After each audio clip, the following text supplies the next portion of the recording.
Madam Chair, I would like to thank the Parliament for this debate. I feel the same urgency and deep concern that many of you have expressed today. Behind each report of pushbacks is a potential threat to the right to asylum, a right we need to protect. The number and the continuity of the reports is alarming. I repeat, there can be no normalization or legislation of pushbacks in the European Union.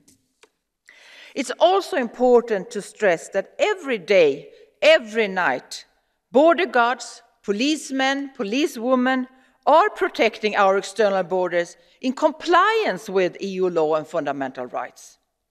So when we rightly criticize pushbacks and urge each member state to thoroughly investigate allegations and take actions to establish the fact and trust, we should also thank all brave border guards and policemen and women. In their everyday work, they show that there are no contradictions in strong protection of our external borders and strong protection of our values. Some voices in this debate argue that we have to choose between protecting our external borders and our treaty. It's simply not true. Our priority is to save lives, and to save lives we must stop Lukashenko and the Belarus regime. Many of you have raised the unprecedented hybrid attack from the Belarus regime, and I fully agree. As I said earlier, last plenary session, I outlined our EU actions against Lukashenko. This Monday, Belarus was on the agenda for the Foreign Affairs Council. Later this week, it will be on the agenda for the European Council. We need to step up our outreach to partners where Belarus has introduced new visa-free regimes, like to Egypt, to Iran, to Pakistan. We must cooperate with authorities of partners so that they warn their citizens of what really awaits them. And the EU continues discussion on expanding sanctions against Belarus. And I must also say that the best way to avoid false reports on what is going on at our external borders is transparency. We need transparency to build trust.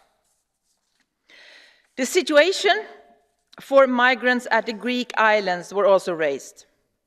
As I said earlier, I expect the Greek government to thoroughly investigate reports on violent pushbacks and set up an independent monitoring mechanism. But let me also stress the important progress that has been made in Greece when it comes to migration. When I took office almost 2 years ago, there were 42,000 migrants living on the Greek islands under unacceptable living conditions. And I know this was a concern for many of you, and it was for me as well. This has been one of the priorities, and now we have totally changed the situation. It's now 4,000 migrants living on the Greek islands. And in Greece, there are new, efficient and fair asylum processes in place, and there are improved facilities.